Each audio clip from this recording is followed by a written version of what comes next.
In the year 1871, the Great Fire nearly destroyed Chicago.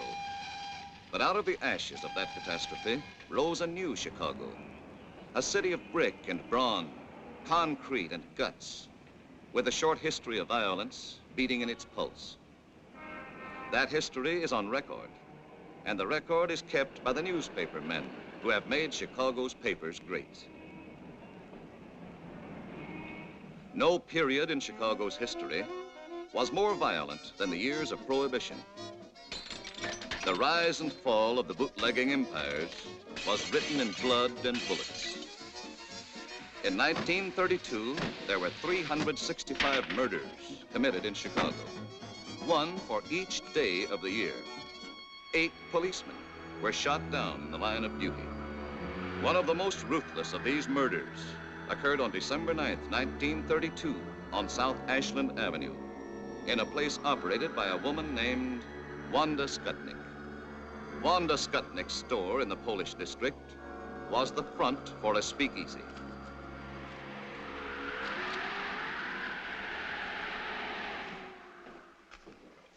You got change for 20?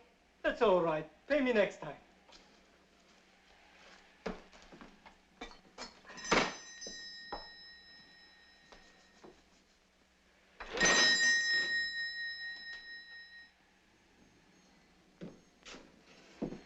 Wanda, you're looking at a guy that's coming down with a cold. Sit down. Oh, thanks. Hi.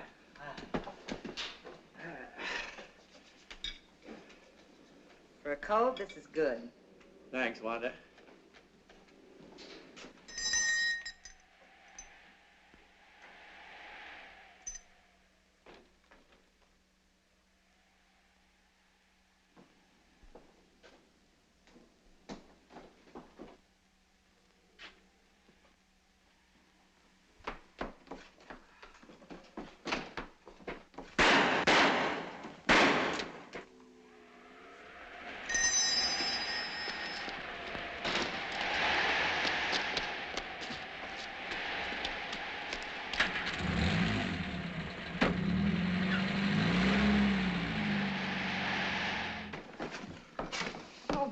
Get the police, Wanda. Get the police, quick.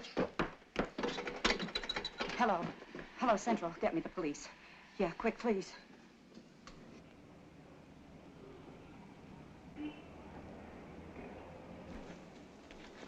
This cornered, frightened bootlegger gave information that pointed suspicion towards a man named Tomek Zaleska.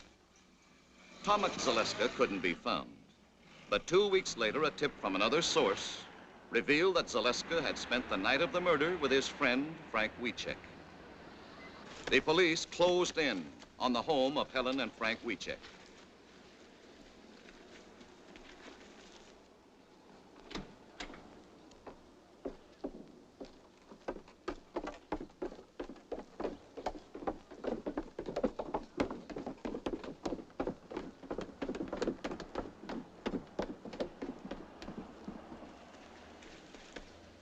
Helen and Frank were taken into custody for questioning.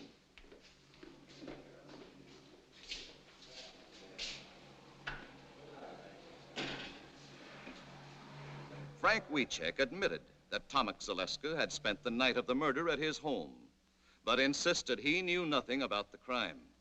Why did Tomek want to sleep at your house? Well, he was having trouble with his old man, and he was afraid to go home. When did you last report to your probation officer? Last Friday. You're sure it wasn't Thursday? No, I know it was Friday, because that was the day my wife told me she was going to have a baby. You went to the probation officer on Thursday, not Friday. There's your report card. You're confused, son. Try to be a little more accurate. Where were you at 3:30 on December 9th? I was with my wife. I remember because I was helping her shell walnuts for a cake she was making. You were wrong about the day you saw the probation officer. Maybe you're wrong about being at home shelling walnuts for your wife on December 9th. I know I made a mistake about the probation officer, but I know I'm right about the other thing. This statement was signed by your wife an hour ago.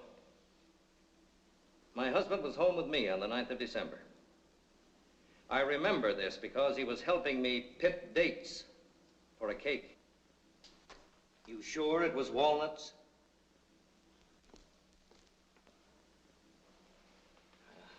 I don't know.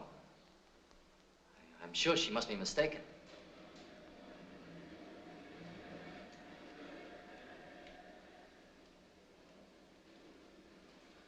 His wife, Helen, was released. But because of Frank's confused testimony on insignificant points and his minor police record, he was held as a suspect.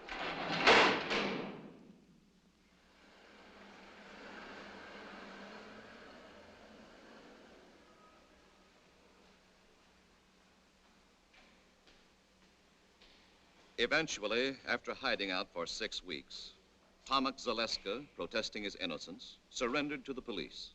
You knew we were looking for you. You know we'd picked up your good friends Helen and Frank Wiechek. Then why did you give yourself up if you were innocent as you claimed? I was scared. Sometimes I used to hang around Wanda's place. When I heard they were picking up everybody she knew, well, I figured nobody would miss me, so I just beat it. I know now I made a mistake. But I came in on my own hook, didn't I?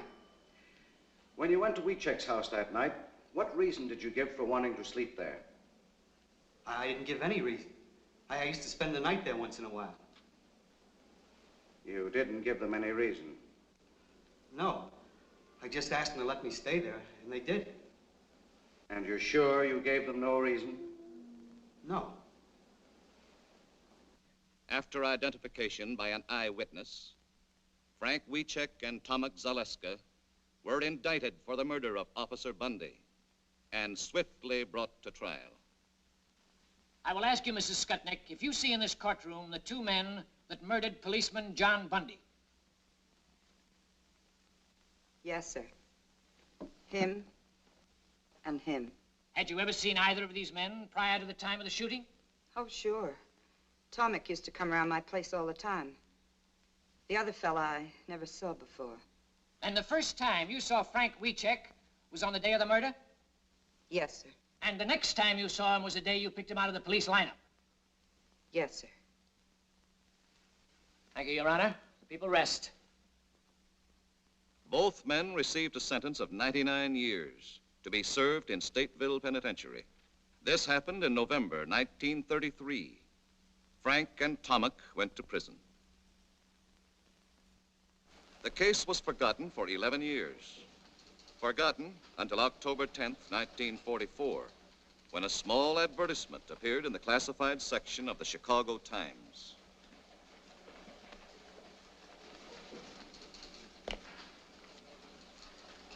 Boy! Yes, sir? Give me the file on John W. Bundy, cop killed in 32. All right. And get McNeil. Yes, sir.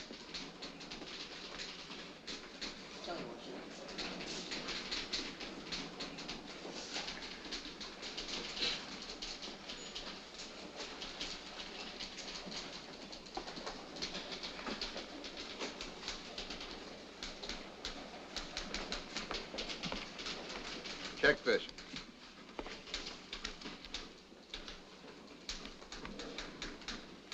What do you make of it?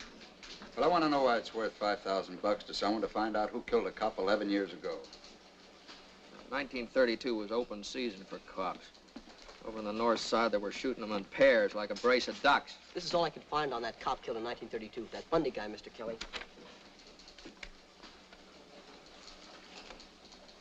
Now, you see what I mean? He didn't rate much. Well, it wouldn't hurt to check it. You might get your name in the paper. This is sucker bait. Every grifter and mooch in town will be after that $5 grand. They'll frame their brothers to get it. And maybe this is a frame. There's a lot of angles, this thing. You see what I mean? Just takes you longer to catch on, that's all. I'm just thinking about it.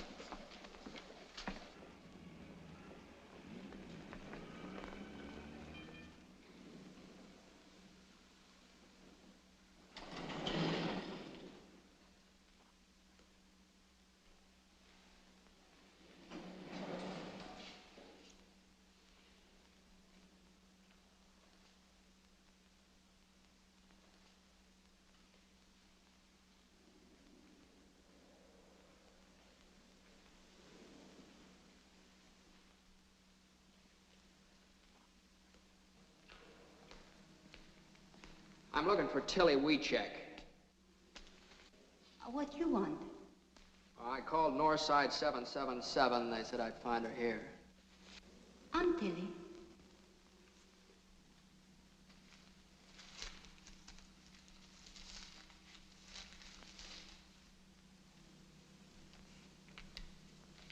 You run this ad? Yes. That's for me. You know something? No. No, I'm a reporter from the Chicago Times. We'd like to know why you're so interested in finding the killers of this cop. Frank Wiecek is my son. I his mother. My son's in prison for killing him. He didn't do it. My friends, they tell me if I offer big money, maybe somebody will tell who killed the policeman. Now, you mean your son's in prison for killing the cop, is that right? Yes, but he don't do it. My Frank's a good boy. He don't do this thing. About this $5,000. Where'd you get it? Is that important? Oh, yeah, it's very important. Where he got it, where you got it, might have a lot to do with the case. He might have it hidden away someplace. Maybe you got it from some mob that's trying to spring him. No. I work. I scrub floors. 11 years. I never miss a day's work. I earned it. Every penny. 11 years? That's a long time. Yes. You just say it. My boy, he lived it. Believe me, mister. You don't know my Frank. But me, I his mother. Well, you mean you got some new evidence, something that wasn't brought up at the trial? No. That's why I try to buy new evidence. No, you're just wasting your money. You'll get cheated out of it. No, not me. Look, lady. He's in for 99 years. Now, if you want to make good use of the money, send him lots of cigarettes and candy, try and keep him happy. You're very kind. But I not use my money for candy or cigarettes. If you're not able to help, I get my Frank out someday. Somehow, I dream of this day. $5,000 a lot for a dream. Yes. 11 years. I dream and I work. First, I tried $3,000. Nothing. Now I try $5,000. Suppose nothing happened. Then I work 11 more years. I get $10,000. But my boy, someday he get out.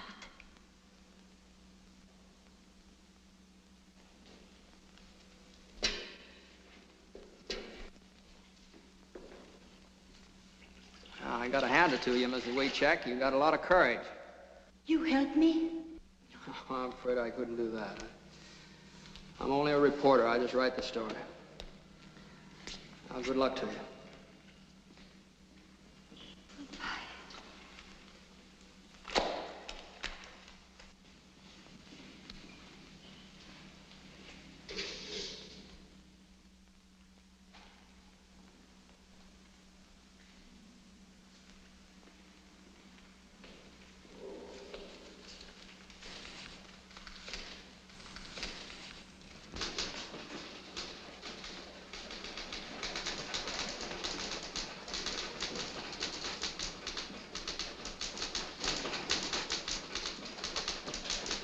Great job, Max. Thanks, Charlie.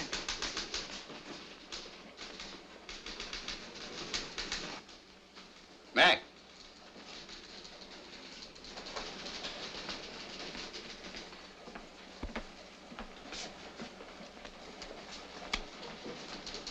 Hey, this story on the scrub woman, pretty good. How'd you like to follow it up by going out to Stateville and interviewing her son? Oh, now, wait a minute. I didn't write the story to glorify the son. He's a cop killer. Well, you got any proof he's a cop killer? Well, they didn't give him 99 years for playing hooky. He had a record. He was on probation when he shot the cop. Yeah, I know. I read the record, too. He's public enemy #1. He and a couple of other kids broke into a grocery store. He got $2 and a record. But in this case, an eyewitness identified him as one of the killers. The Supreme Court reviewed the trial. The conviction was upheld. Well, so what? It wouldn't hurt anything to hear what the guy has to say, would it? Well, why, if you go out there... Well, look, Mac, let's put it this way.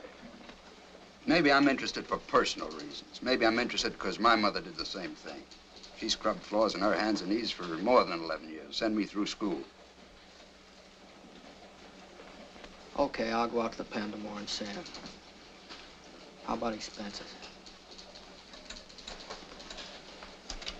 Here's a voucher. Take it to the cashier.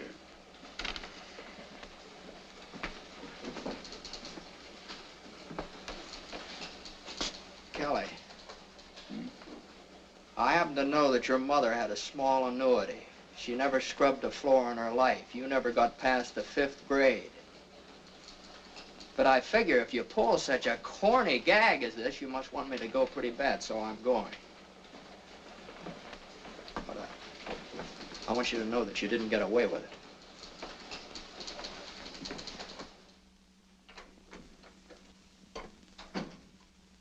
Jim?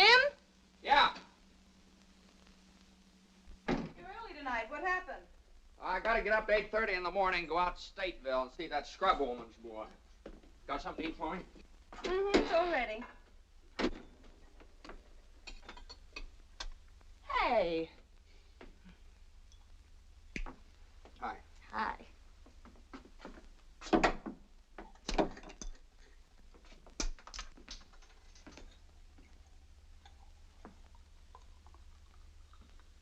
Hey, you got a new one, huh? Isn't it a beauty? 500 pieces. Yeah, I can't see how a smart girl like you can spend so much time on these things. Oh, I noticed you worked on the last one. You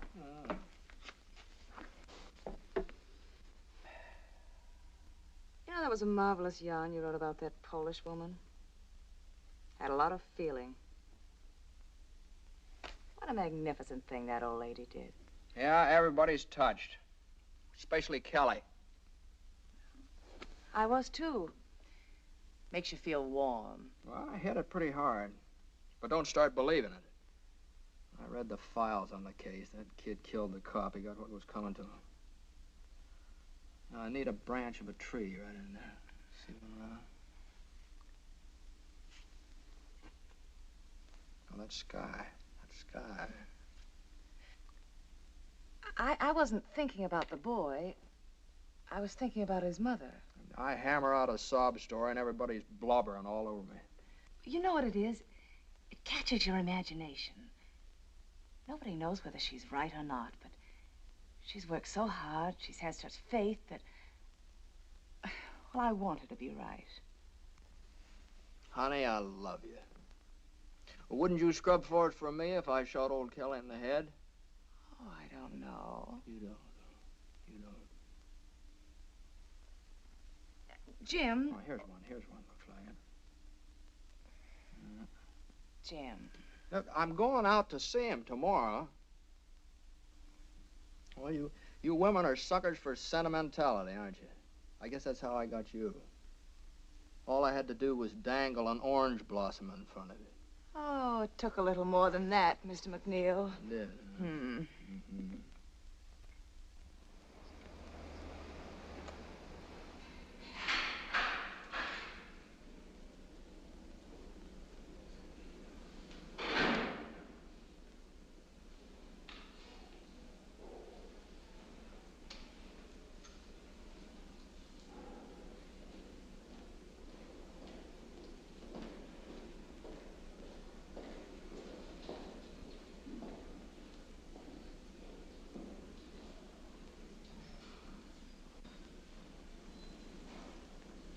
What kind of a guy is he, Warden?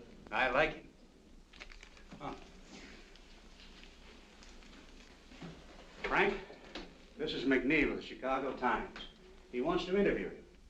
Now, you don't have to consent to this interview or answer any questions if you don't want to. But I do want to. Sure I want to. Okay. That's fine. He's yours. Sit down, Frank. The Times has taken an interest in your case. I came out to ask you some questions. Yes, sir. I'd like more of your story, your side of it. I need an angle, something to hit the public with, you understand? Yes, sir. Now, You knew about the ad your mother ran in the papers, the $5,000 reward. Yeah. Did you know she was scrubbing floors to earn that money? Yes, I did. All she lives for is to get me out. I guess that's all I've got to live for, too. Well, that's a very good angle to play up. Your faith in your mother, her faith in you. You know, if you're guilty, you're just letting her slave her life away for nothing. She knows I'm not guilty. Uh-huh. I read the news clips, transcript of the trial. They don't whitewash you, the way I see it. But you only read what convicted me. All the true facts didn't come out. Even Judge Moulton said I was innocent. The judge that gave you 99 years? Well, the jury said we were guilty. He had to. But in his chambers, he said he knew we were innocent. When was that? Well, after he sentenced us. Oh, after? Well, maybe we better duck that. What else? My lawyer was a drunk. He wouldn't even let me take the stand. He was afraid I'd get the chair. Oh, go on. When they question you hour after hour, you're bound to get mixed up on a lot of little things the way I did. That's another good angle. Railroaded, huh? And they took me from one police station to another. Every few hours. Taking me around the horn, they call it. So my lawyer couldn't get me out. And this one, the Skutnik. The first 2 times she saw me, she said I wasn't the man. And all of a sudden, she said I was. Finger woman. All right, we'll play that up, too. I was home with my wife the night the policeman was killed. Does your wife visit you regularly? My wife, yeah. We're divorced. Well, we better duck that angle, too. You duck so many things. You don't believe me, do you? Listen, I talked to your mother. She's a very fine old woman. She believes you. I need proof. I got no proof. Yeah, I know. All right, now, what we'll do with this thing is this. We'll play up this mother angle and the finger woman, and maybe a little police and political corruption, too. I didn't say that. Well, what difference does that make? It's a good angle. Probably true, anyway. You see, you don't want a wishy-washy story. This thing's got to have sock, mass appeal. It's the only way we'll be able to help you. Get sympathy, public support. Now, you leave it to me. Okay, Ward. Thank you. That's all, Frank.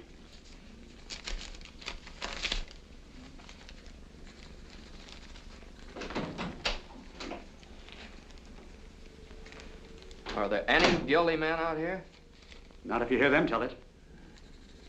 Sure make a hard pitch, don't they? 99 years is a long time.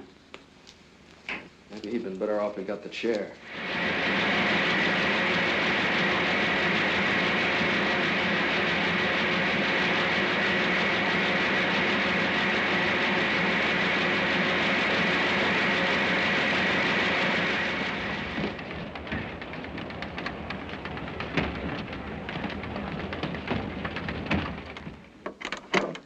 Mr. McNeil is busy, but I'll tell him you like the story. You're welcome. Yes, the Times is going to continue with the WeCheck case. You're welcome.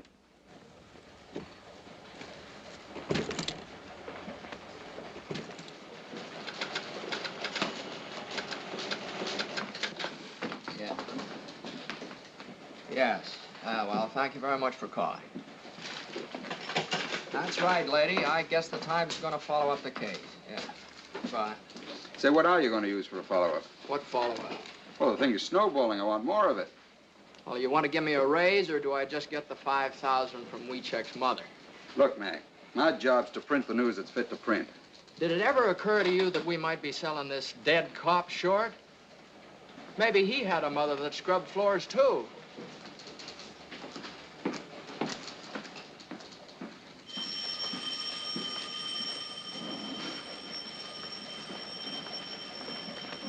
And another thing, you remember what WeCheck said about that judge that promised him a new trial?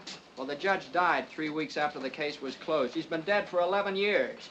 Now, WeCheck's a pretty smart cookie, you know. He gives me a lead and knows I can't check up on it. Well, why don't you take a different lead?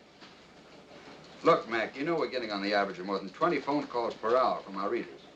And every time that phone rings, you see those great big juicy headlines. I know, Chicago Times clears innocent man. Well, why not? Well, why not? It's impossible, Kelly. You can't do a thing like that. Listen, Mac, if you don't like the story, if you think he's guilty, end it. Write a finish piece and kill it. I'll take that deal. I'll interview his wife. She believed in him so much she divorced him. That ought to kill it for good.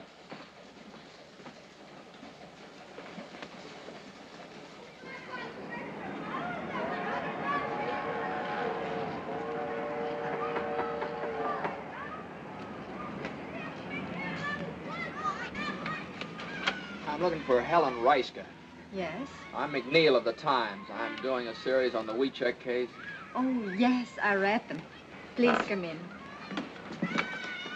This way, please. Oh, excuse me. Just a minute. I got your address from your former mother-in-law, Tilly WeCheck. I haven't seen her since the divorce. I guess she doesn't feel very kindly towards me. Will you sit down, please? Do you think there's a chance that Frank will get free? Do you want him to? Sure, I want him to. Would you be waiting for him? No. No, I wouldn't. I'm married again. Oh. But I'd be glad for Frank, because he's a fine man. And because he's innocent. He was at home with me when the policeman was killed. Yeah, I know. You were baking a cake. You loved him then, I mean. I did. Very much. But the lonely nights were too much for you. You couldn't go on that way. No. Is that it? No, that's what Tilly might think. I loved him. I would have stuck to him. But Frank wanted me to get the divorce. Did he pick out your new husband for you, too? It's the truth. Did you contribute to the reward money, or did Tilly earn all that by herself? Oh, I couldn't help. I haven't anything. My husband, Mr. Reiska, takes care of me and my boy. Frank's boy. I can't ask more than that. He is a good man. And he loves me, and he loves the boy. We're lucky. Yeah, you seem to have got out of it all right. Mr. McNeil, I told you the truth about the divorce. Frank wanted it. Well, it's going to be very hard to make people believe it. Frank's wife says he's innocent and shows her faith by divorcing him, you know. But that's just the way it was. I went up to see him that day, wanting to make him keep up hope, wanting to cheer him up. He looked depressed, the way you do when you're terribly worried.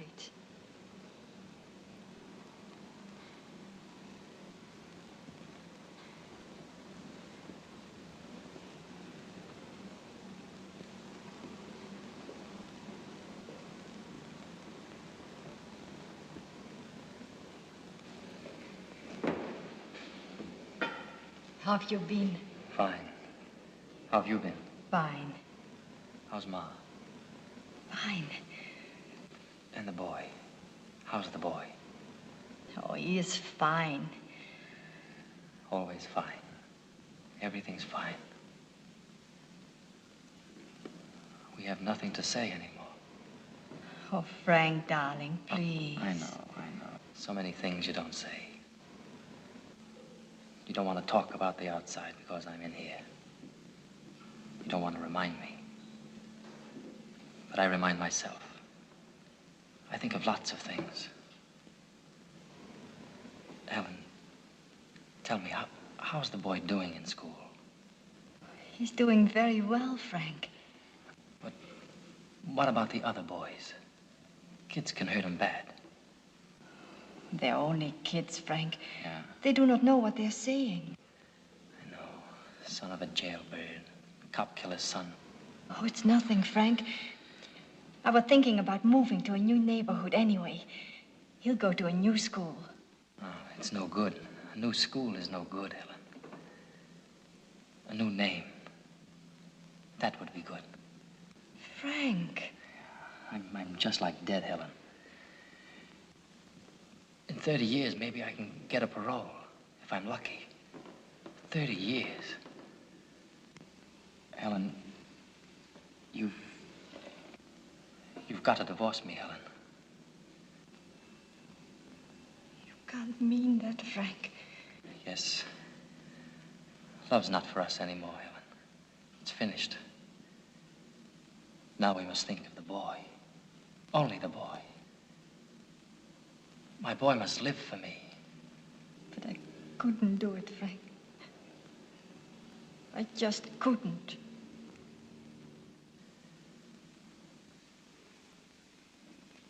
And for over a year, I wouldn't do it, Mr. McNeil. But Frank kept begging me and begging me. Then I met Mr. Reiska.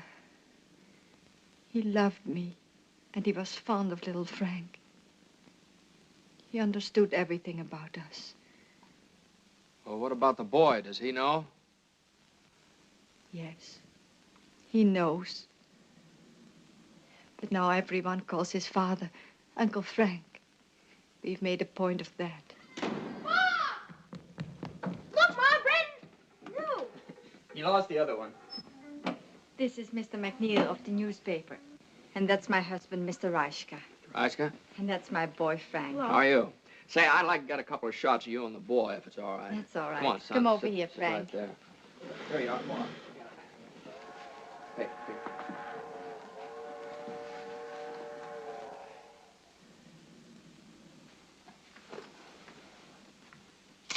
Mr. Reiska, you mind if I ask you a couple questions? Certainly not. Were you in Chicago in December 1932? Yes, why? Did you know Helen then? What do you mean, asking such a question? Any objections to answering? No, no objections. He's got to ask everything, dear. I know that. I didn't meet Helen until after she was divorced. This can be proved by our friends. I see. You understand I have to ask a lot of questions. Sorry. What's he asking all the questions for anyway? What's the big idea?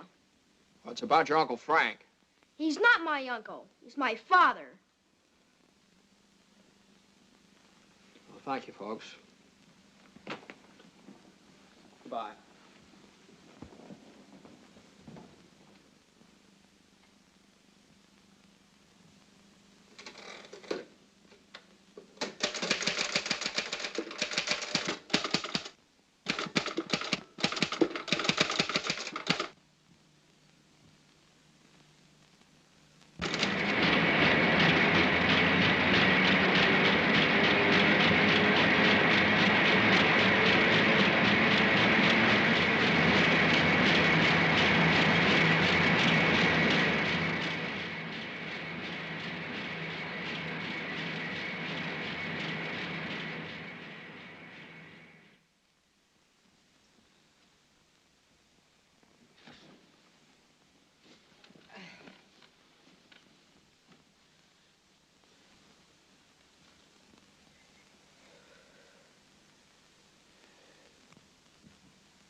Darling, wake up.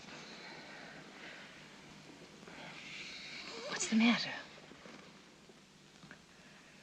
Huh? Hungry? Want a nice sandwich? Oh, no. You've been gnashing your teeth and making an awful noise. I've never known you to be like this, Jim. I don't know. Maybe it's something I ate. I ate the same things. Well, maybe it's something I wrote down.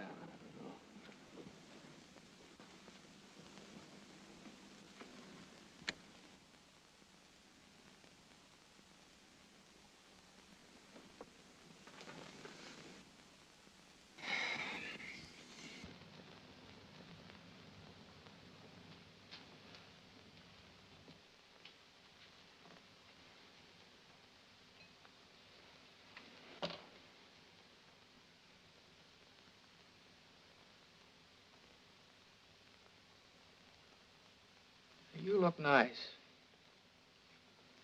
Will you marry me? I did. Oh, yeah, that's fine. Thanks. You're welcome. Just remember I'm here. Come on over here. Maybe we can work this out together. What's the matter? Won't the pieces fit together? Some of them, but they make the wrong picture. Pieces never make the wrong picture. Maybe you're looking at them from the wrong angle. Sometimes it's mighty hard to figure. Why don't you let go?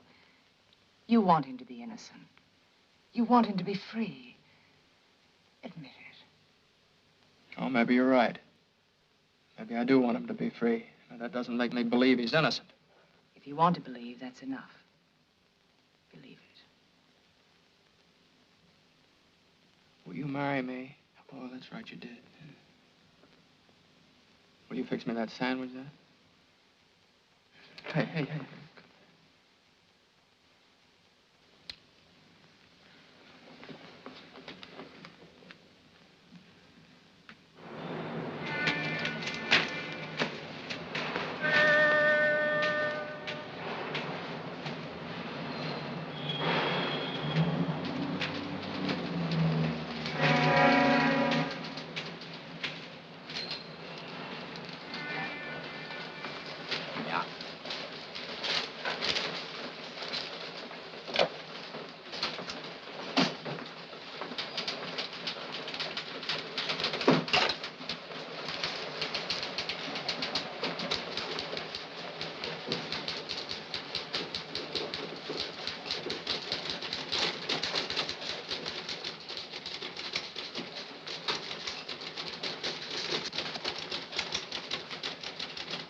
Hey, Kelly, have you seen this item on the warehouse fire?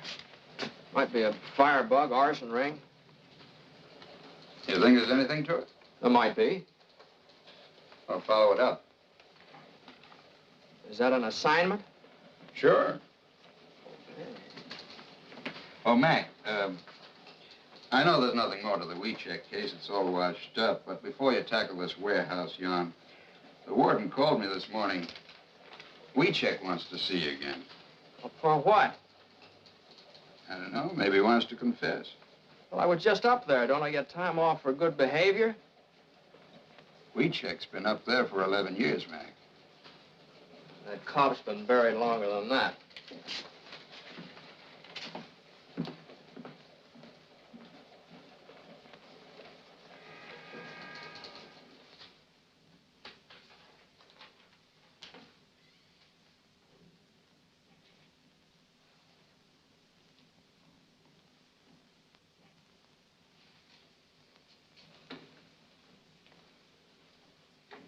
Hello, WeCheck.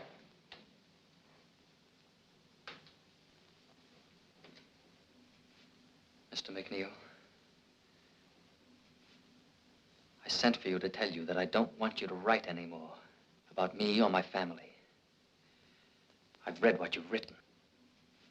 I've seen the pictures of my mother, my wife, and my boy. We poured our hearts out to you, unashamed. Well, you wanted help, didn't you? That's the only way you can get people interested in the case. Nobody's going to read a little two-line ad like your mother ran in the paper. 500,000 people have been following this story. Now, somebody might know the killers and get in touch with us. I don't want that kind of help. I'll stay here 1,000 years. But you must not write anymore about my wife and my mother and my boy. My mother is doing this for me, not to sell your papers. Oh, now, wait a minute. I made my wife divorce me, so my boy has a new name. Now you put his picture in the paper. You spoiled everything for him. I don't know. I thought I was doing a good job. No. This is writing without heart, without truth. Before I thought maybe some crook lawyer would try to get the $5,000 from my mother. But this I never figured. Yes, I say it. I'll stay here. I'll stay here 1,000 years. But never write anymore about my family. Leave them alone. Leave alone my wife and my boy.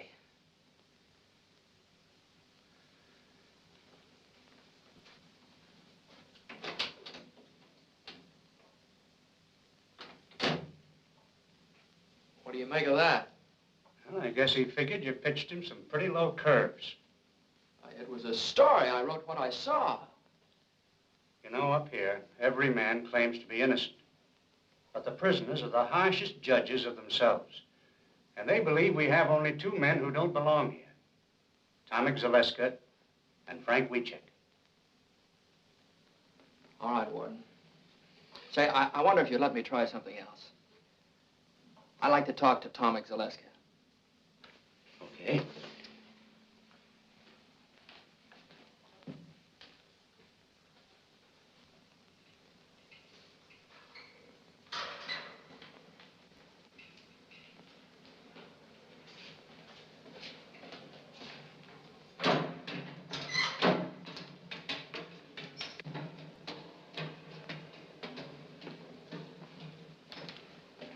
I'd like to talk to Zaleska.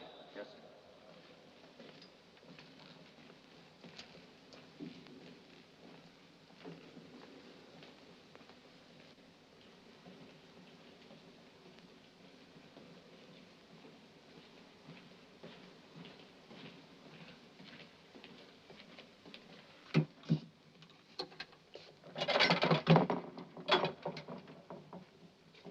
Tomek, this is McNeil of the Times. He'd like to talk to you. Yes, sir. Warden, would it be stretching the rules too much if I talked to him alone? No.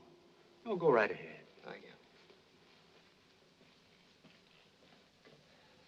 Are you familiar with the work the Times is doing for Wiecek? Yes, sir. Now, look, Tomek, we want to clear up this Bundy case one way or the other. We don't think Frank was in it with you. Now, if you confess and name the man that was really with you that night, the Times will do everything in its power to get you a parole for turning state's evidence. The chances are you'll be out of this place in a few years. What have you got to lose? You're in for a life now. Come on, tell us the truth. Sure. I could say I did it. Then maybe have a chance of getting out like you say. But if I confessed, who would I name as my partner, Joe Dokes? I couldn't make it stick for 1 minute. That's the trouble with being innocent. You don't know what really happened.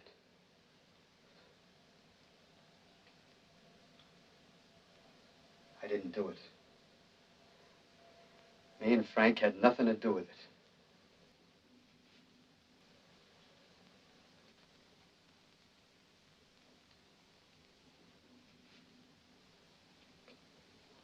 Okay, Tomek.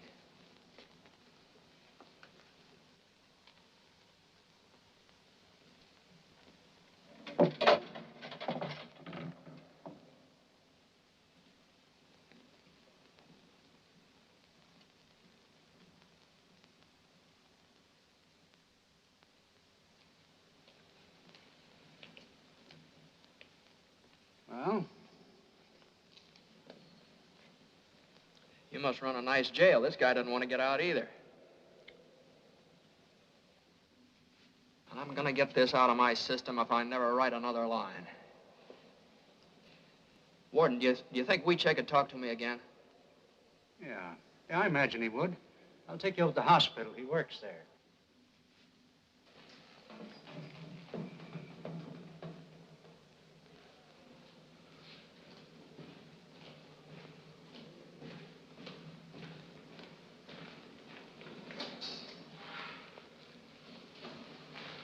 Frank, Mr. McNeil would like to talk to you again, if it's all right with you.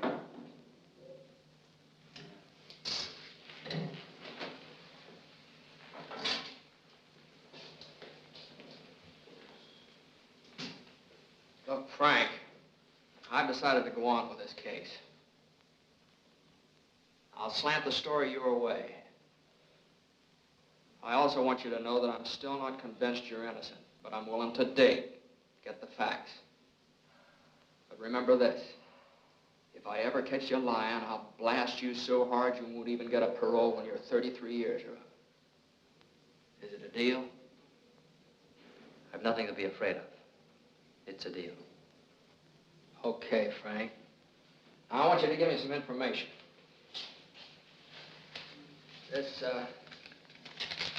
This judge you told me about, you know, the one that died. Were there any witnesses when he told you he'd try and get you a new trial? Yeah, there was a bailiff. Uh-huh. What was his name? I don't know. Well, I'll find out. What was the name of your lawyer? His name was Underwood. Underwood. Where does he practice? He's disbarred now. That's great. A disbarred lawyer and a dead judge. All right, what else? There's Wanda Skutnik. It was she alone who put me where I am. She identified me, but the other two witnesses, Gruska and the mailman, said no. Then there was the police captain. He was the one who got Skutnik to say I was the man. He stood right alongside of her when she picked me out. She was afraid of him. What was his name? I never found out. He wasn't at the trial. Well, where can I find the Skutnik dame? I don't know. That's nice material. It's all I got, but it's the truth. Would you be willing to take a lie detector test? Mr. McNeil, for 11 years, I've been waiting for a chance to get at that box. You know what you're up against? If it turns out bad, you're cooked. If it turns out good, it's only Leonard Keeler's professional opinion. Doesn't count legally. I'll take the test. Okay, I'll fix it up for you.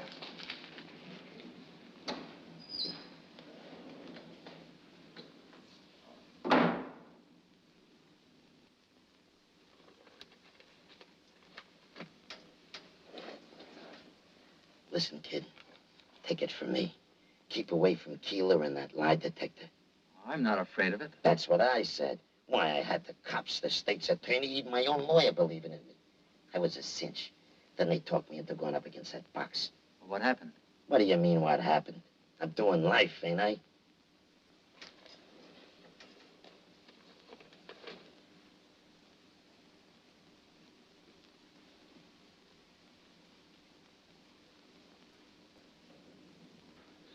Well, the only thing the machine is for is to record the emotional reactions of an individual.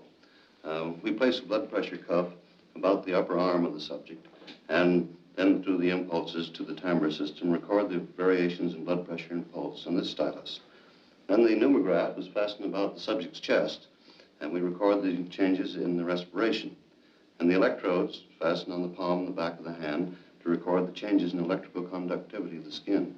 It's a very sensitive criteria for emotional reaction, emotionality. Oh.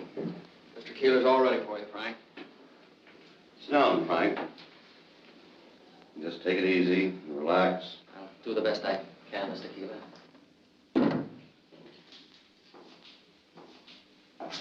Come, Mac.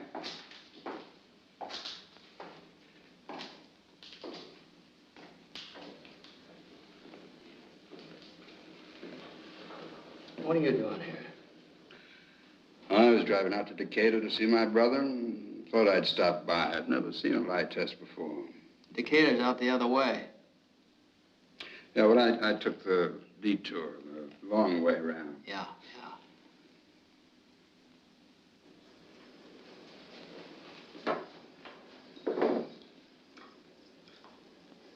These are a pair of electrodes. I clip them to the palm on the back of your hand to pick up the electrical changes in the nervous system. I'm going to try an experimental test now. I want you to take one of these cards, look at it, remember the card that you chose, and then place it back in the group.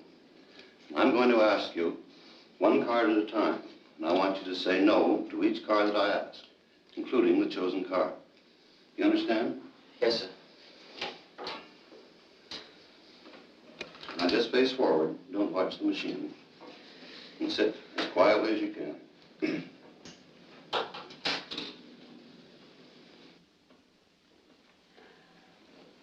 Hey, what's he doing that for? Oh, he's forcing him to lie so it'll show on the graph. Gives good basis for judging Wiechek's reactions. Did you choose the 7 of clubs? No. Did you take the 3 of spades? No.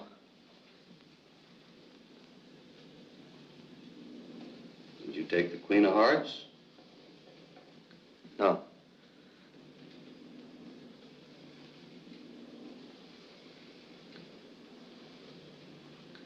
take the ace of hearts? No.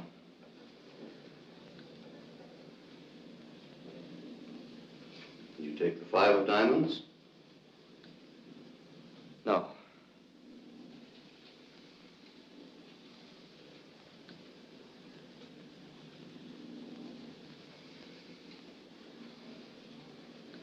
Did you take the six of clubs? No.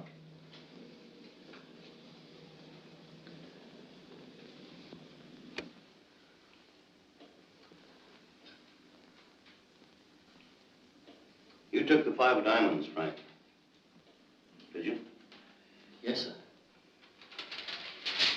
Now I have a prepared list of questions I'll ask you. I want you to answer all of these questions now by yes or no. And if you have anything to explain, do that after I ask you all the questions. Just turn around and face forward. Sit as quiet as you can all the way through the test.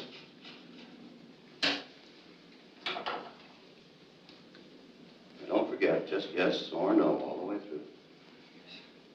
Is your name Frank Wiechek? Yes.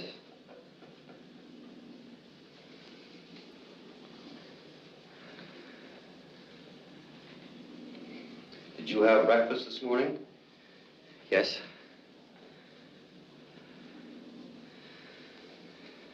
Do you know Tomix, Alaska? Yes.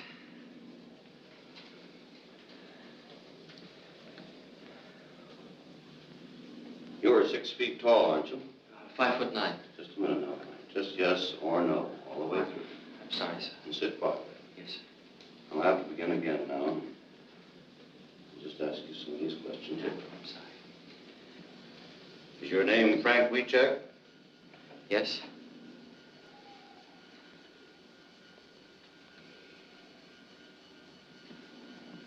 Were you in Wanda Skutnik's store on December 9th? No.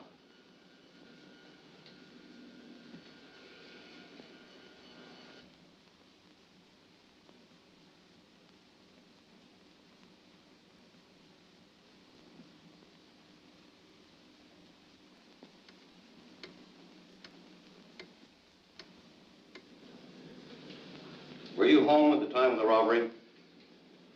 Yes.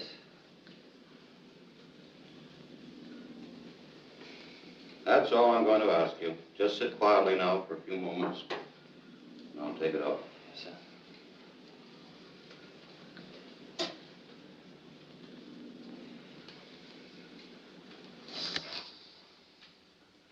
Well, we're all through, Frank.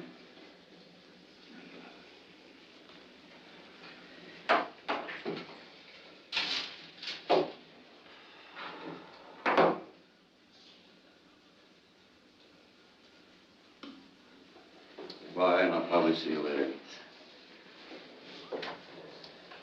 See you later, Frank.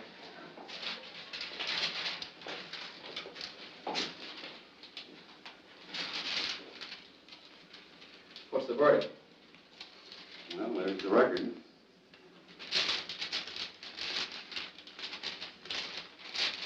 Well, what's that jump there? Well, he reacted in all three curves, very specifically. He lied to that question. Is that where you asked him if he killed Bundy? No. Are you married? Well, but he didn't lie. He isn't married. He's divorced.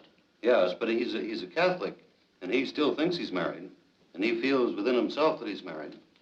And so he reacted in deception. But do you think he lied about anything else? Well, we run so many records today, 4 or 5 of them. I'd like to take a little time to go over them and compare one record with another and the reactions. And, well, I'll call you later on this afternoon and let you know.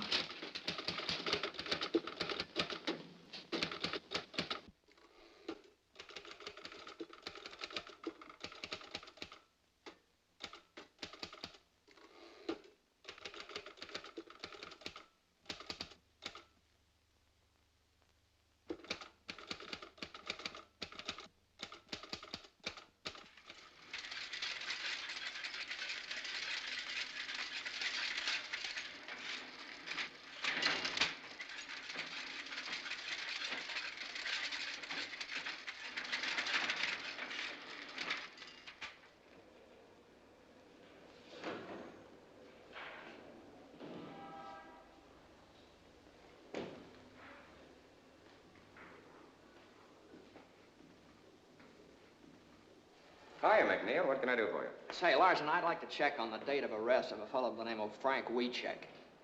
You mean the cop killer? Oh, I'm just trying to do a job. I'm afraid I can't help you, McNeil. Our arrest books for 1932 are in the warehouse. They're not available. What do you want me to do, go to the commissioner? You know where you can go as far as I'm concerned.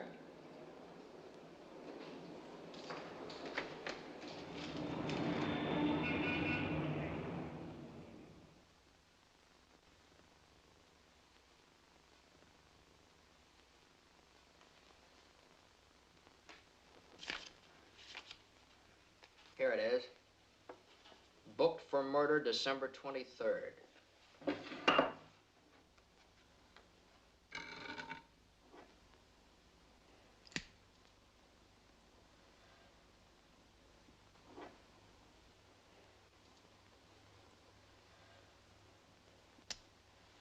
Does that make you happy?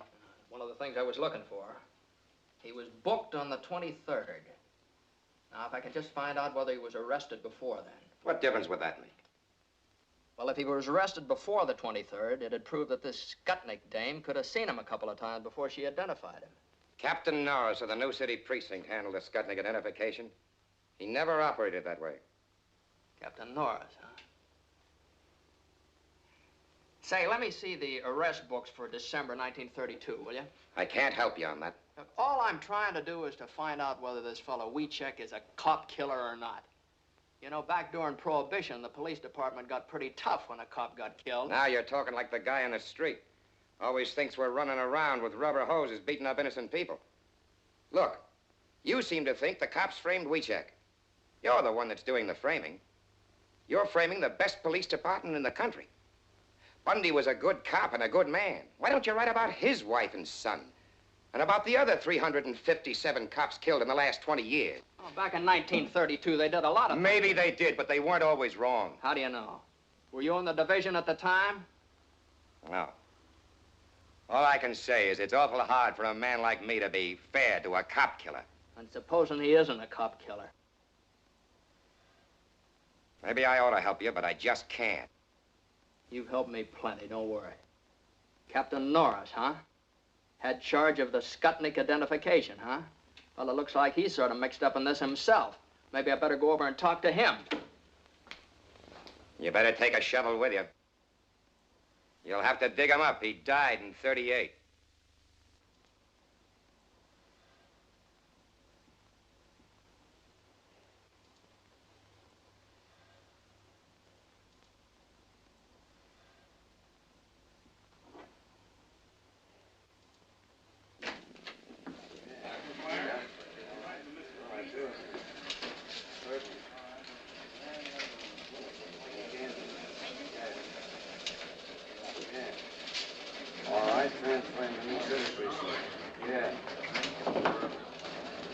Hi, Mac.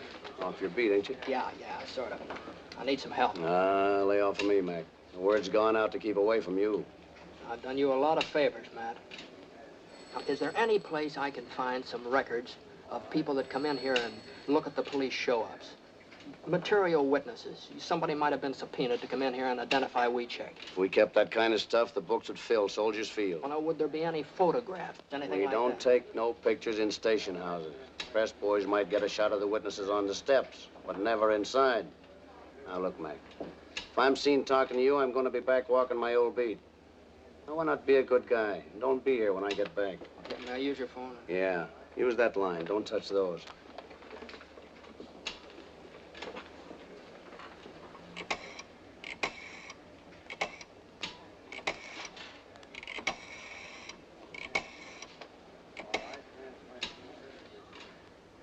This is McNeil. Give me Kelly. Say, check through our files to see if any of our boys took pictures of the Wiechek arrest in 1932. Get someone to check the Tribune and the rest of the papers. Now, listen, Kelly. A photographer takes maybe 10 shots, prints one of them. I want to see the other 9. Now, listen. The Herald Examiner, they were still in business then, weren't they? Now, this is just their kind of picture. I'll check on that myself.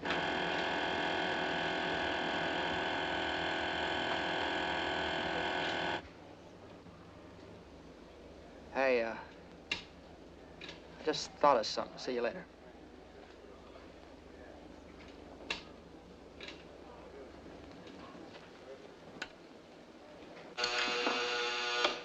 Your city precinct. This is McNeil over at headquarters. You got the book on the Weecheck arrest, 1932? Yeah, but we've been told to pull it out of the files. I'll drop over and see it. Okay, we're right over. Right.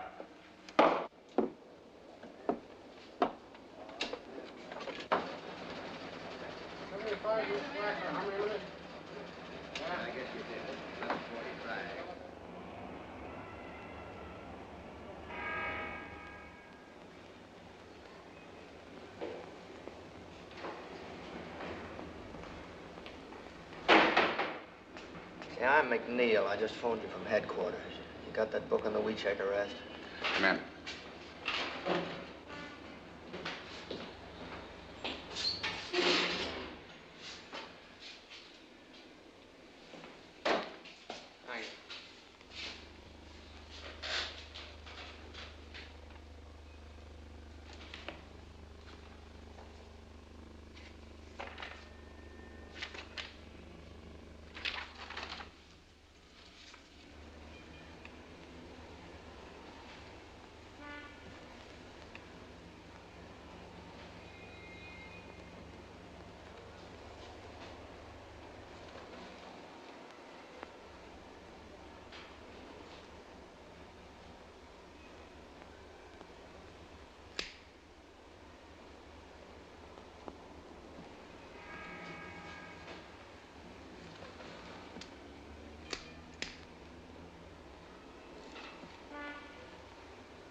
What'd you find? Weecheck was arrested in the morning of the 22nd. He wasn't booked until the afternoon of the 23rd. Norris took his time, didn't he? What'd you say your name was? McNeil. What division? I'm McNeil of the Chicago Times. This is confidential information. This is public information, and I'm entitled to use it. We've got our orders. You got a beef, you talk to the state's attorney's office. That's a good idea. I think I will. In the meantime, I wouldn't let anything happen to that book if I were you.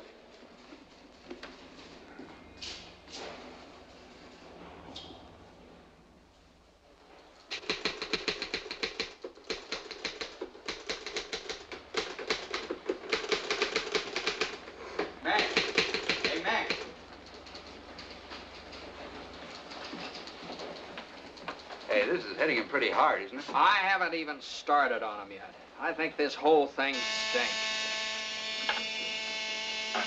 Kelly speaking. Yeah. Yes, sir. Right away. That's the boss. He wants us both. Let's go. Let's go.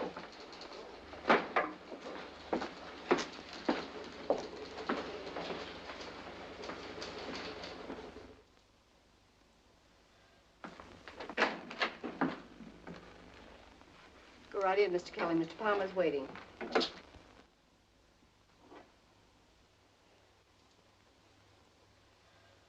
Mr. Kelly, Mr. McNeil, I believe you know the commissioner. Oh, Mr. Faxon from the state's attorney's office. And this is Robert Winston representing the governor. How do you do, sir? Of course, you know Mr. Burns.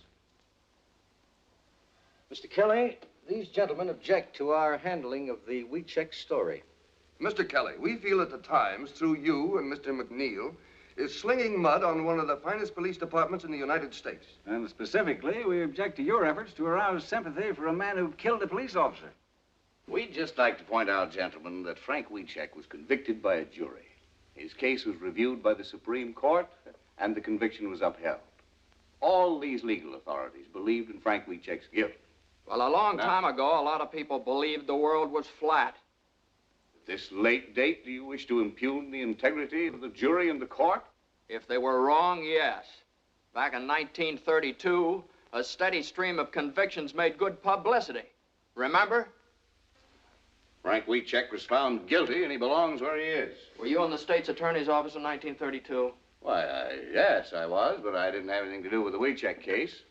I have no axe to grind, Mr. McNeil. But I believe you're unnecessarily discrediting this regime. Furthermore, your stories may be holding out false hope of a pardon to both Frank Wiechek and his mother. I'm not so sure it's false. We are. Look, up until now, what we've printed was based on interview and investigation. We've invented nothing, and we don't intend to. Well, a great deal of emotion and color can be lent to simple facts. The governor feels this entire matter is undermining law and order. But Wiechek is innocent. It'd be criminal for us to stop now. Well, you must remember, Mr. McNeil, that another political party was in power at that time. We're not to blame, but the public tires us with your brush. You can't destroy the confidence we built up in this regime just to sell newspapers. It may have started like that, but it isn't that way anymore. Now, look, gentlemen, believe me, this man is not guilty. I don't know if he's guilty or not, but we don't want this police force persecuted anymore. Well, what's the difference? Oh, now, just a minute, gentlemen. The governor wants this thing cleared up. We're not asking you to forget the man if he's innocent, but we don't want this dragged on and on just to promote circulation. Now, we have a proposition to offer you to settle this thing once and for all. I can suggest to the governor that he set up a hearing of the pardon board. If Wiechek is exonerated, he'll get a pardon. But if you can't clear him, you're to drop this matter once and for all. Is that a deal? What do you say, Mac? It's a deal if Mr. Palmer says so. Okay. It's a deal. I'll ask the governor to set up a special hearing next week. Are you ready to accept that? Yes, I am. There's just one thing, Mr. McNeil. If you go before a pardon board and they turn him down, it'll go on Wiechek's record. Then when he's eligible for parole, that record may hurt his chances. Now, mind you, there's no regulation. There's no law. But the very fact that he was investigated by the pardon board and turned down may have a prejudicial effect upon his application. What you're doing is gambling with Wiechek's parole. Now, that's a chance we'll have to take. Well, gentlemen, that's settled then. We're agreed. Thank you very much, gentlemen. We'll live up to our end of the bargain. Goodbye. Goodbye, sir. Goodbye.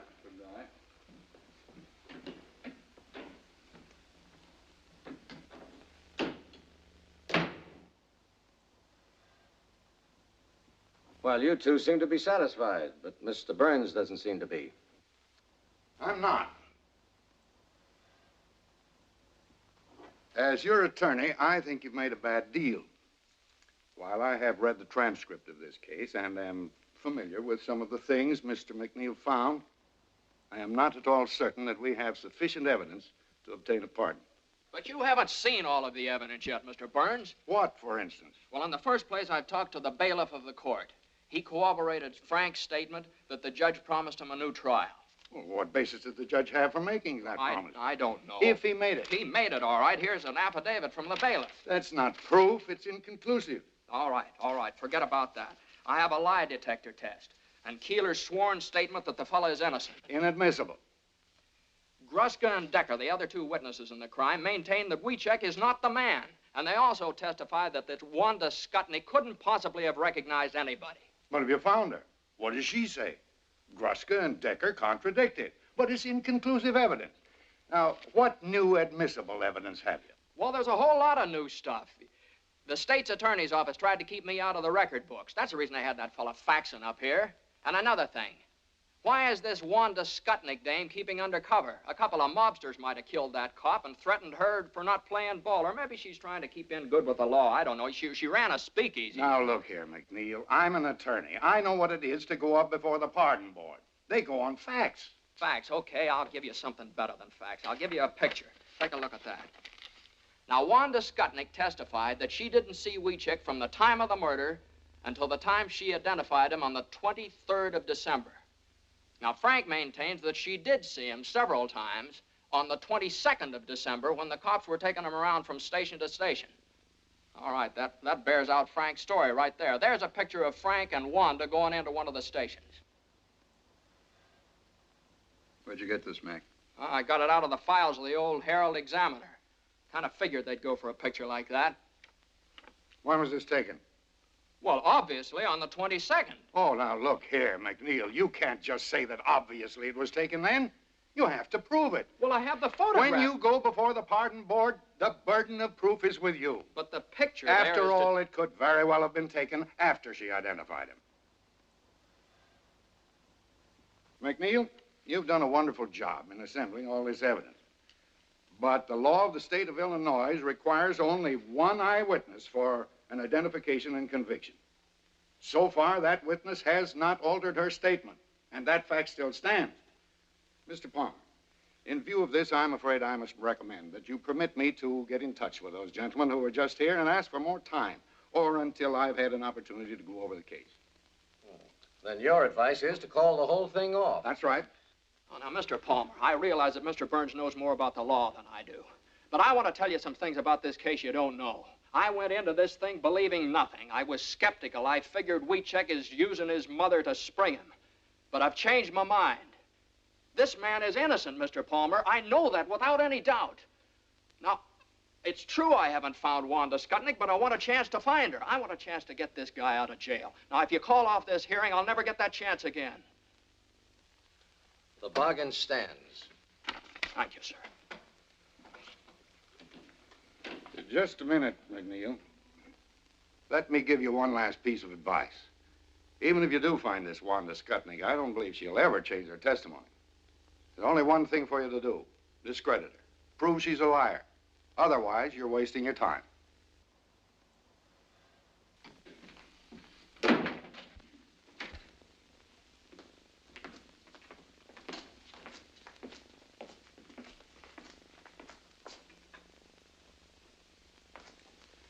Yeah, that's great. Great speech, Mac. Now you've really got to find Wanda Skutnik. Now, listen, Kelly. I haven't been wasting my time. I know a lot about Wanda Skutnik. Now, she used to run a speakeasy. All right, she's probably still in the liquor business. She's Polish, and she used to run around with a guy that works in the stockyards. So don't let your enthusiasm get you into trouble. Back of the stockyard's a tough neighborhood. Oh, wait a minute. No, don't scare me, Kelly. Can you speak Polish? No, I can't speak Polish. But if I have to learn to speak Polish to find her, I'm starting right now.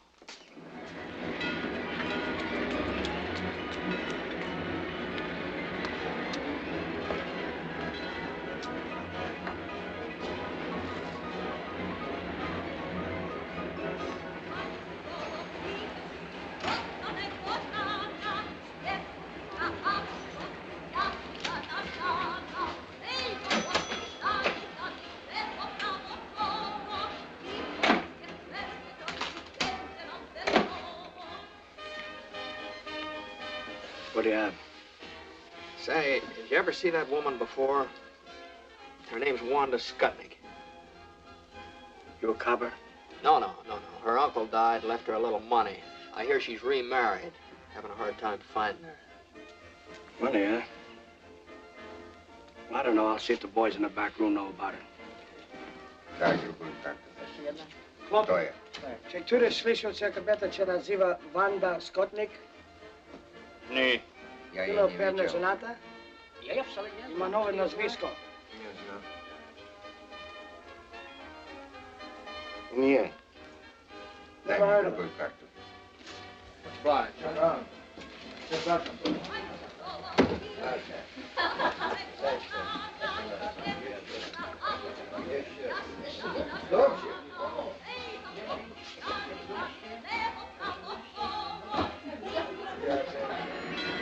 McNeil divided the district back of the yards into blocks and sections, and for days and nights systematically combed every beer parlor and saloon. Ja panu powiedziałem, że więcej już nie będę pracować. Tak ciężko robił. O, panu opowiadam. That's all for me. Sure. Na zdrowie panu. Na zdrowie.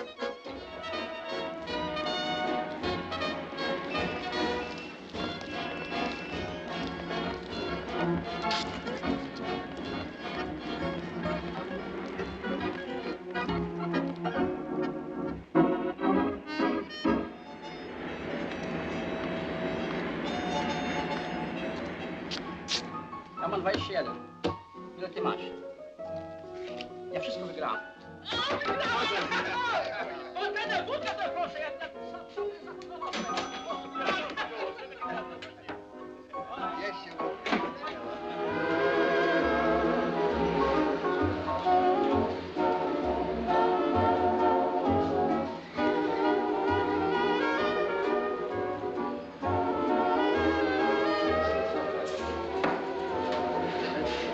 Give me a bourbon.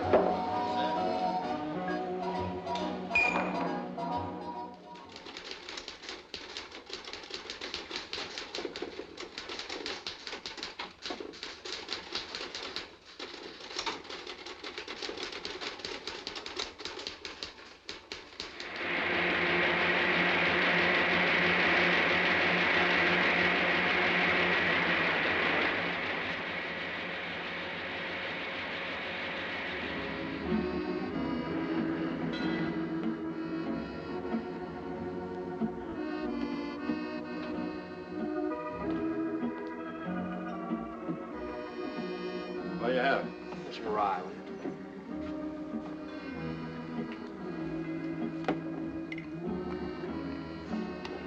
Say, did you ever see that woman around here? No, I don't think I have. Her name's Skutnik, Wanda Skutnik. A lot of women come in here, but I don't know them by name.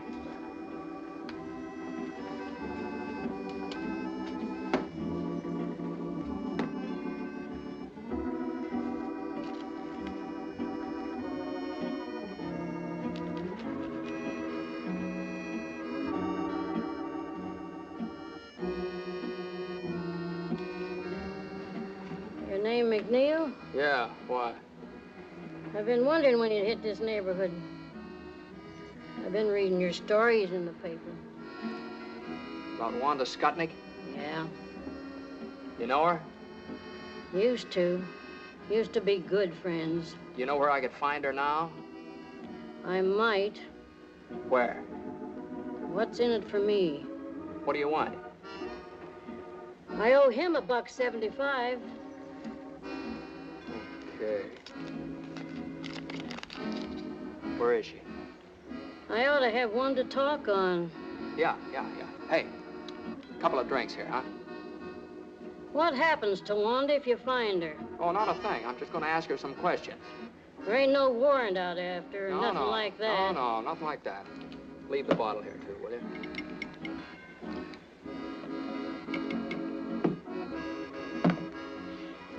She hadn't ought to thrown them bricks at me. You know Honora Street? Yeah, sure. You go down there. 725. 725. What's her name now? Siskovich. Wanda Siskovich. But don't tell her I said so. She's got a bad temper. I don't want her throwing no more bricks at me. Won't tell her a word. There you are. Thanks.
Come in.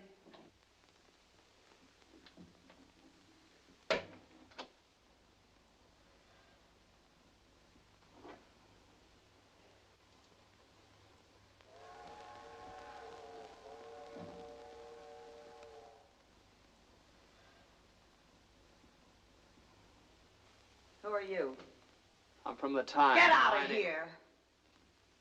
So you're Wanda Skutnik. Yeah. I've been wondering when you'd show up. Now, look, lady, I'm not going to give you any trouble. I'd just like to ask you a few questions. You want to cry in my beer? All I want to know is this. Is there any possibility that you might have been mistaken when you identified Wiechek? No. Well, if you're so positive, we can prove it. Will you take a lie test? A lie test? You think I'm crazy? Look, will you give me a sworn statement?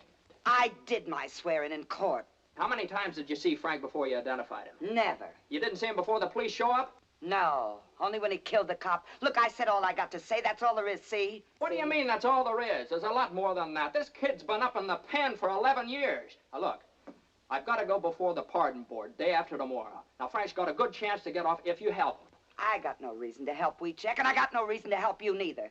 You're the one that wrote them lies about me. I've been thinking of suing you for libel. That's the reason I wrote them. I called you a liar and a bootlegger and a finger woman. I insulted you every way I could think of, and I'm going to keep on doing it, see? Go ahead and sue us for libel. I'd just like to get you up on a witness stand under oath. Yeah, and you still wouldn't get nothing out of me.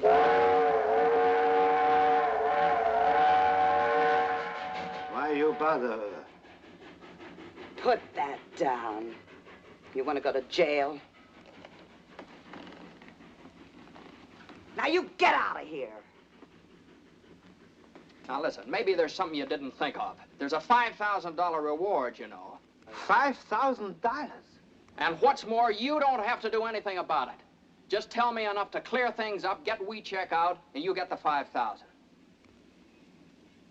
So what do I gotta do? Just tell the truth. Who got you to identify him? Who are you afraid of? Nobody, nothing, nobody. I ain't afraid of nobody and ain't got nothing to say. Wonder. It's $5,000. Shut up! Now you get out of here. You ain't gonna get nowhere. I identified him. I told the truth. It's him. I ain't never gonna change my mind. It's him. Now get out of here. Boris!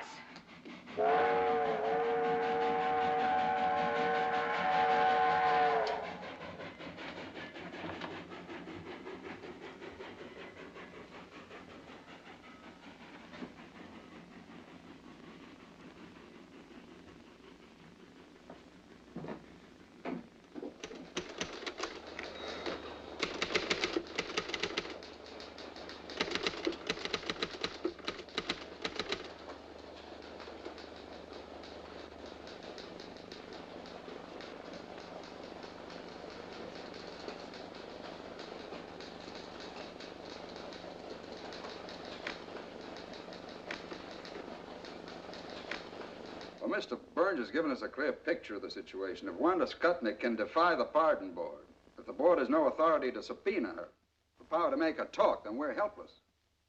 What do we do now? The thing for us to do now is for me to appear before the pardon board at Springfield this afternoon, present our apologies, and ask that the case be withdrawn. Will that appear on Frank's record? Will it spoil his chances when he becomes eligible for a parole? No, his name simply will not come before the board. All right. That's it, then. I'm sorry, Mr. Palmer. I want to apologize to you, too, Mr. Burns. I thought if I found this woman, I could make her talk, but I missed her. I'm sorry. Okay, Mac. Kelly, write a finished story on this Wanda Skutnik and end the whole thing. Get the paper off the hook. Well, I can get a train for Springfield in about half hour. Good.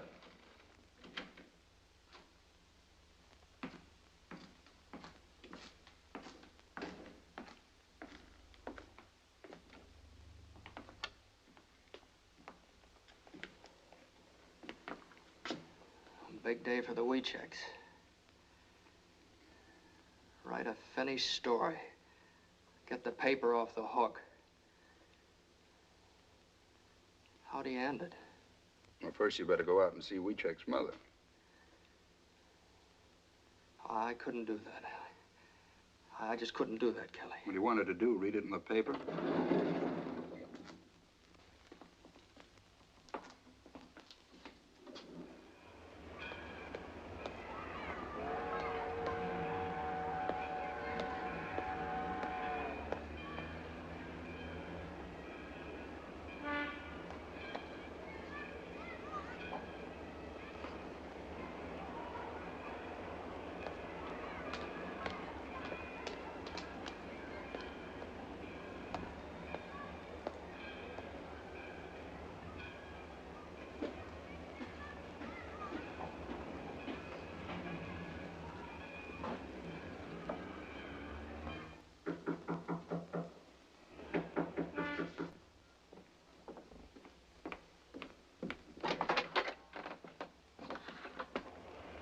Mr. McNeil, come in. Thank Oh, I got to excuse myself. I was not expecting company. You mustn't regard me as company, Telly. I was baking a pie for Frank. Please sit down. I'll get you some coffee.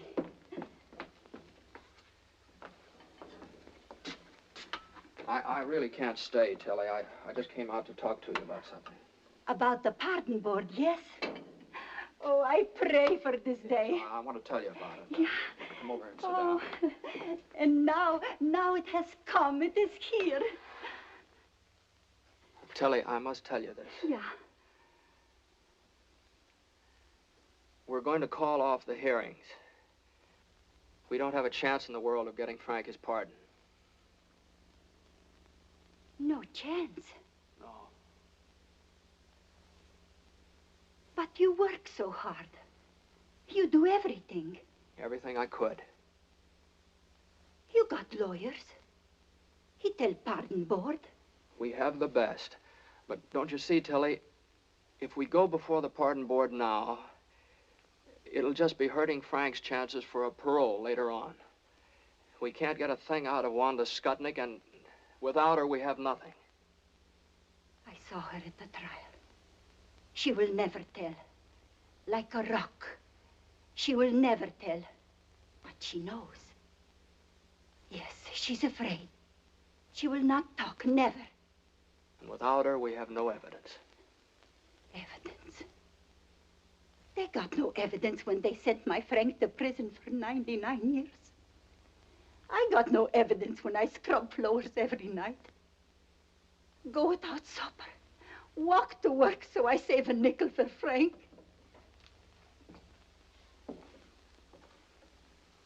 Evidence? What is this evidence?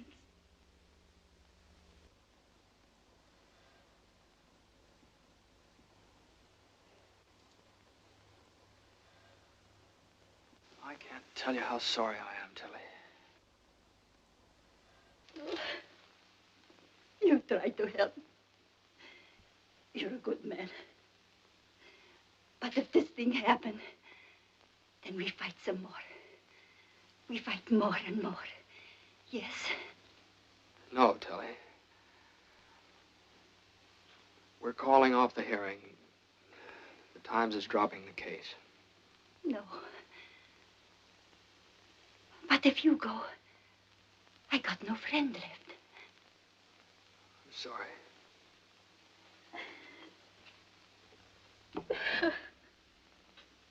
No friends left. No friends no more.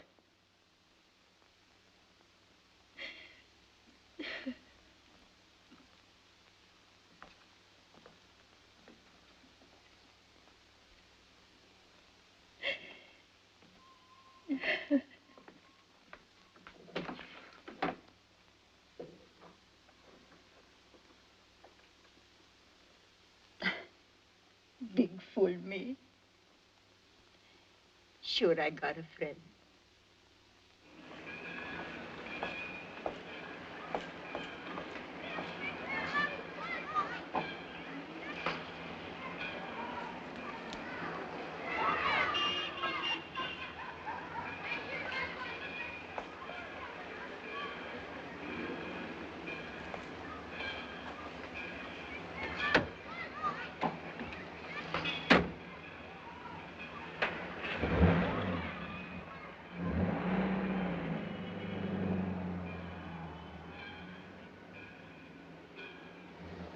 Where to?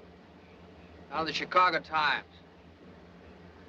The other fellow's writing those stories, ain't you? Seen the paper?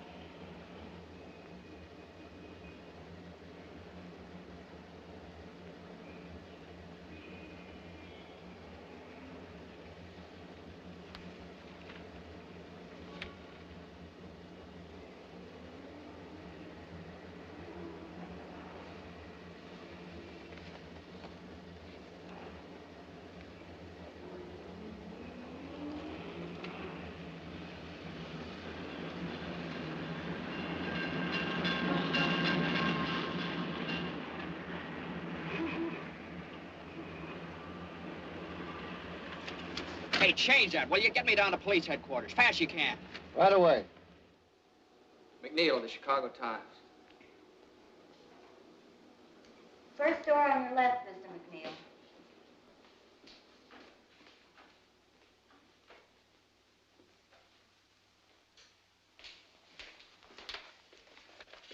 Say, did you make the enlargement of the photograph of this forged check here?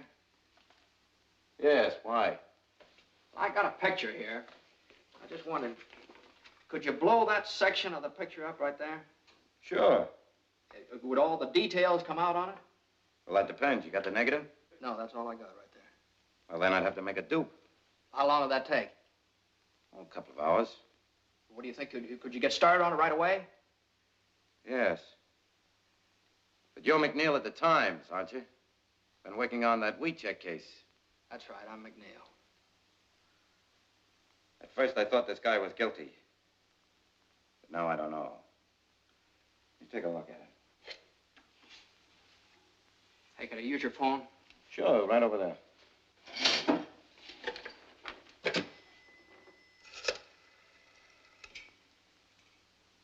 I want to put in a person-to-person call to Mr. Martin J. Burns. He's up at the state capitol in Springfield, Illinois. That's right. Yeah.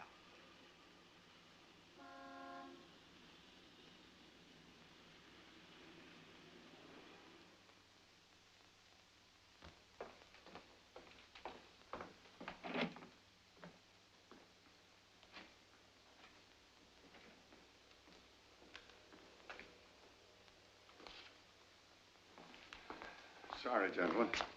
The pardon board is in special session. The case of Frank Wiecek. Gentlemen, I feel somewhat at a loss because I came here to ask that the petition of Frank Wiecek be withdrawn.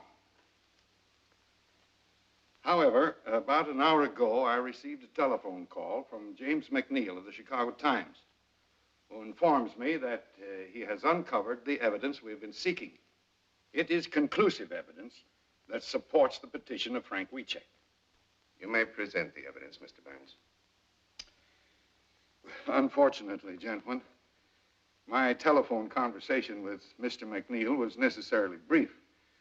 He's flying down to Springfield. He should be here at any moment. What evidence does he have? I'm afraid I don't know. Mr. Chair. Mr. Faxon. I object.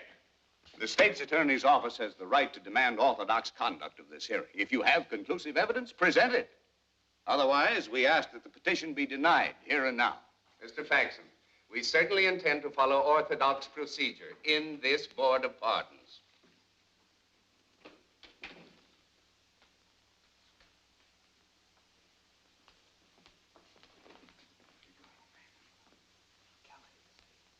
Kelly's sending it over the AP wire. Have you got anything at all? Don't have a thing. We just have to stall them. Let me talk to them. All right. Mr. Chairman, gentlemen, I'd like to ask your permission to have Mr. McNeil of the Chicago Times address the board. Granted. Thank you, sir. Mr. Chairman, gentlemen, I'd like to apologize for being late, but it was just impossible for me to get here sooner. I don't know how much Mr. Burns has told you. Strictly from a reporter's point of view, understand. I've assembled what I feel is a very solid case. And of what does this case consist? Well, it consists of such debatable items as a lie detector test. Now, I realize that you're unable to accept that.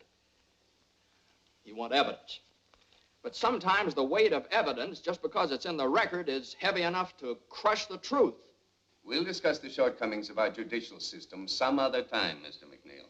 Yes, sir, I'm sorry. I realize that at the present time you want facts.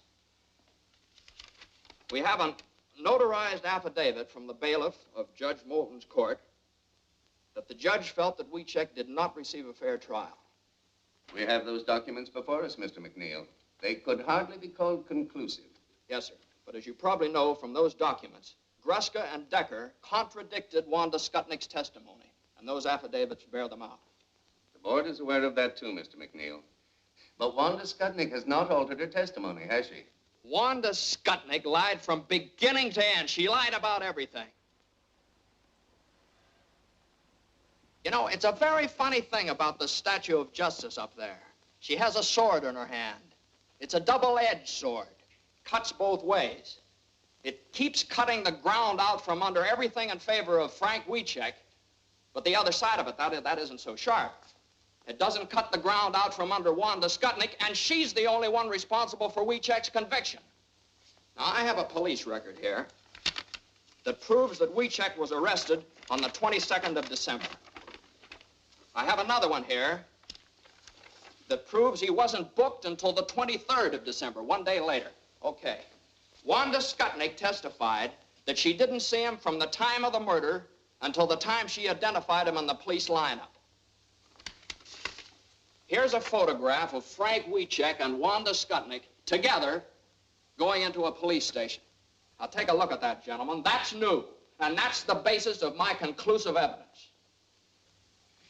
The two photostats of the police records merely indicate that some time elapsed between Wiecek's arrest and the time he was booked. As a reporter, you know very well that this is a common occurrence at police stations. Yes, sir, but what about that photograph? It must be perfectly obvious to you, Mr. McNeil, that we have no way of knowing when this picture was taken. Was it on the 22nd or the 23rd? Or was it during or after the trial? Yes, sir, I know. Now, gentlemen, that's what delayed me. Now, if I do prove that that photograph was taken on the 22nd of December, one day before Wanda Skutnik identified Frank Wiecek in the police lineup, how about that? What then? In that event, Mr. McNeil, we might be obliged to render a favorable decision. But can you prove it? Yes, sir, I think I can. I just need a little time. Time? Do you mean to say, Mr. McNeil, that you still have no corroborating evidence? No, I'm not sure. The police laboratory down in Chicago is enlarging this section of the photograph. Now, if the enlarging process... Yes, I know, but how long will this take? As soon as the enlargement is developed, they're going to send it over the wire photo system from the Chicago Times to the Illinois State Journal, which is just a few blocks down here. Now, all I ask, gentlemen, is that you go down there and see that thing with me. I object. The methods of publicity previously used in behalf of the plaintiff indicate that this may rightly be regarded as an attempt to make journalistic capital of this hearing. Now, I am authorized by the state's attorney's office to state categorically that in the opinion of our office, the facts set forth in Wiecek's behalf do not indicate that he was a victim of a miscarriage of justice. We're here to protect the interests of the people of this state, not to sell newspapers. Mr. Chairman. Gentlemen, the governor ordered this hearing for the purpose of arriving at the truth. If you fail to consider every item of evidence, no matter how improperly presented, you have defeated the very purpose of this hearing. What is your decision, Mr. Chairman? Gentlemen, we'll go. Are you clear to Springfield? Yes, sir, the wire's open. Well, hold it open. Have the picture in a minute. Which one's McNeil? Yeah, right here. There are a couple of prints that came in a while ago from Kelly of the Chicago Times. This one's blown up 100 times. This one 140. He said you'd understand. Okay, thanks very much. Excuse me.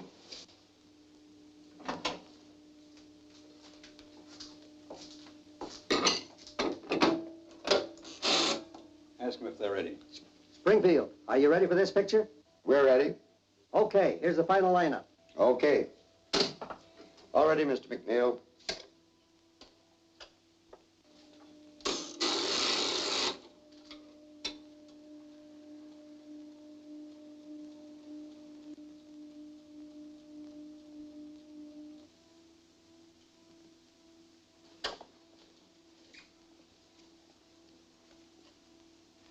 Gentlemen, let me explain to you what's happening here. As you remember, this is the picture I showed you before, you know, and this is the area we're working on right here, the newsboard. All right, now this print is that area enlarged 100 times. And this print is that same area enlarged 140 times.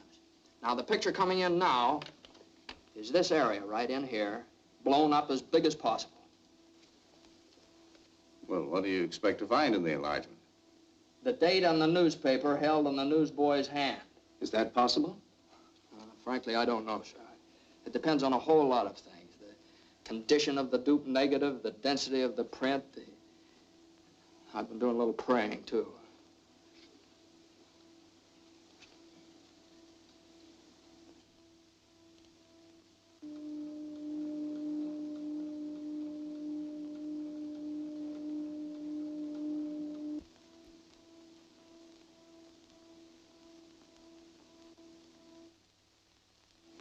That's it, Mr. McNeil.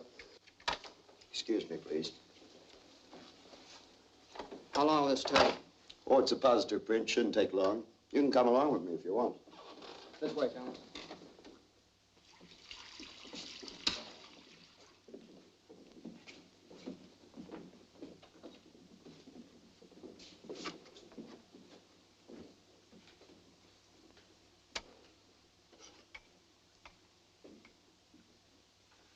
Remember, this is the area I showed you.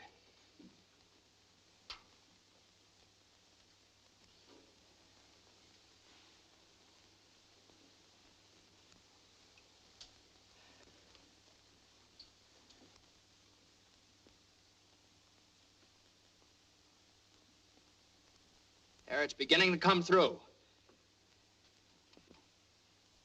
Now, what's the date? What's the date?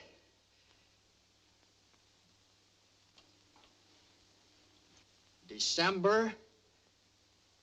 There it is. December 22nd. 22nd of December. There it is.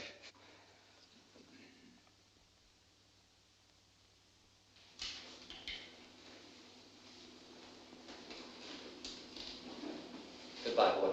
Good luck, Frank. Thank you.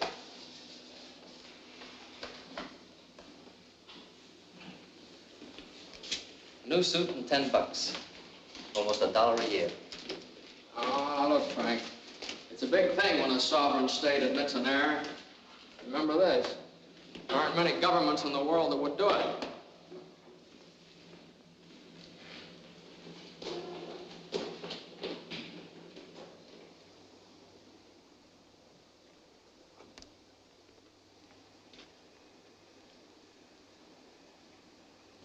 That's my daddy!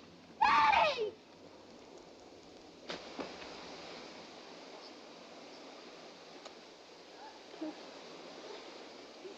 Ranush! Ranush!